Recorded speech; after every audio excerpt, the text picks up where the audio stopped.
So let's cover the almost last step in the process. I assume everyone wants to share these images once they've polished them and got them looking the best they can, but we're going to go through and edit them, get them ready for that final stage, whether that ends up being your website, a print, a book, Instagram, the project gallery.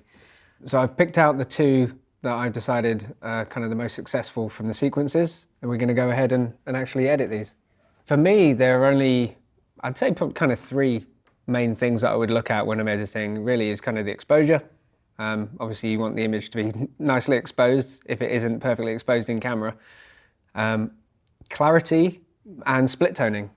So split toning is just adjusting the hue of the highlights and the shadows, but it's quite a good way to counteract man-made light sources. If you've got an awkward kind of white balance situation, you can actually make something look more natural and how it really looked to your eye at the time by just kind of tweaking, adding a little bit of split toning. One thing that I basically always do on an image is bring clarity actually down a little bit and then bring clarity back in to the areas that need it. It's kind of a common mistake in my eye that people just sort of seem to want to add detail and it just looks unnatural. Whereas for me, especially in kind of the case of this image, that area just across the front of his face, that light that's just catching, is the focus for me. That's something that I would want to bring clarity into. So I'm taking it out of most of the scene and I'm just going to add a little bit back to his eye there, just to make that more of a focus. It's subtle, but it's enough that it just draws your eye a little bit more. The rest of the scene, to be honest, it looks good in camera. I'm going to bring the highlights down a little bit just to bring the color back to this area in the sign. I like things nice and saturated, but I'm only going to bring that up a tiny bit and see what it looks like a little brighter. But that's, for me, that's probably it. For me, at most, I may spend a couple of minutes on an image most of the time, and it's something I do a lot, is share things straight off the back of my camera in my Instagram stories, so you can see what the shot looked like before I've done anything to it.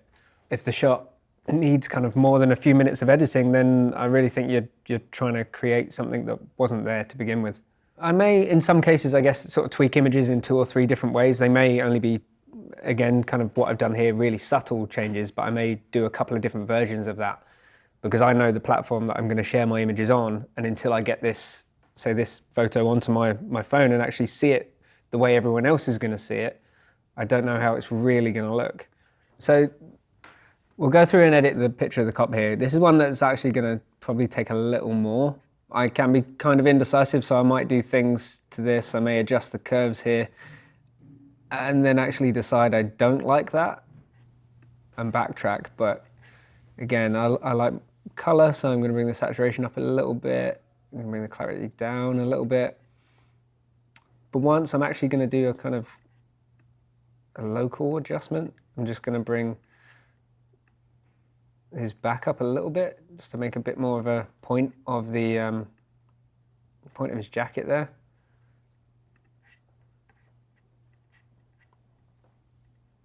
I may even actually split tone this one a little bit, but one thing I would always go by is less is more.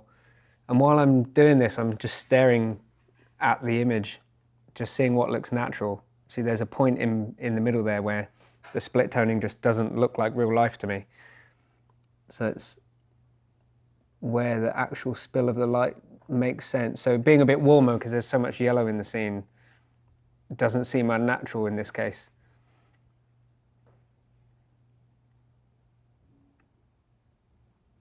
I may add in just a little bit more contrast. For me, that would probably be it with that one. I may even actually, in this case, change the hue of the reds a little bit. Generally, I'm always trying to make the scene look how it did to my eye.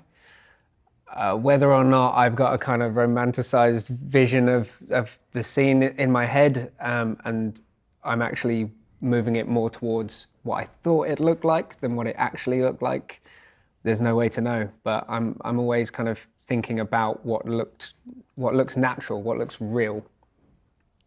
So for instance, I guess this one, if I wanted to make it look a little more natural, I could split tone it slightly differently, and it was a cold night. Something like that would actually be probably more accurate to how it really was.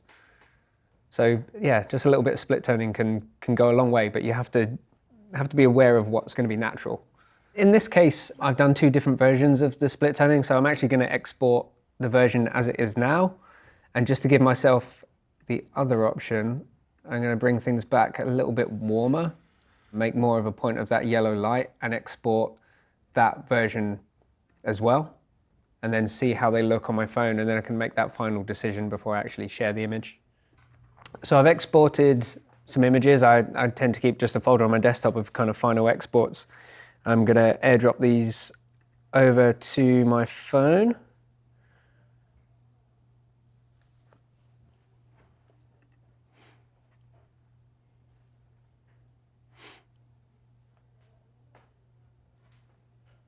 That's it. And to me, giving myself those options, it really does seem like the warmer image is the one to go for. That's more appealing to my eye, at least. Maybe a little bit less natural, but that's the color balance that I like. My final choice of what to share is a balance between what I like the most and what I think is going to be the most interesting to my audience. It doesn't necessarily inform what I shoot. I will still shoot what I want all the time, but I just may not share always kind of the image that is the most interesting to me, because I'm very aware of who I'm sharing to and who's going to see this image. Hopefully at this point, I guess everyone sees the value in sharing their images, even if it's to a small group of people, even if it's just to someone that you shoot with or friends and family. Just getting feedback on that can be very valuable. And in this day and age, I've made great friends all over the place just through Instagram.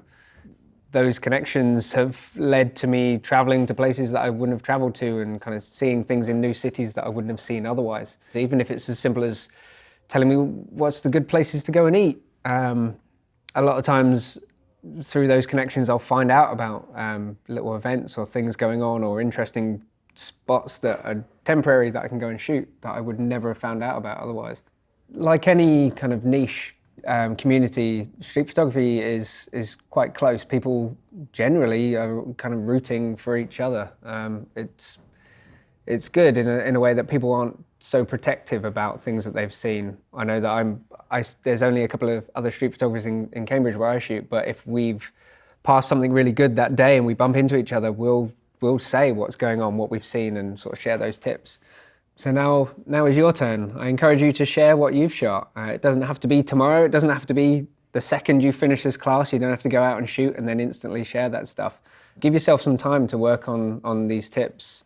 And when you feel confident that you've got something that you're really happy with, share it in the project gallery and see what connections you make.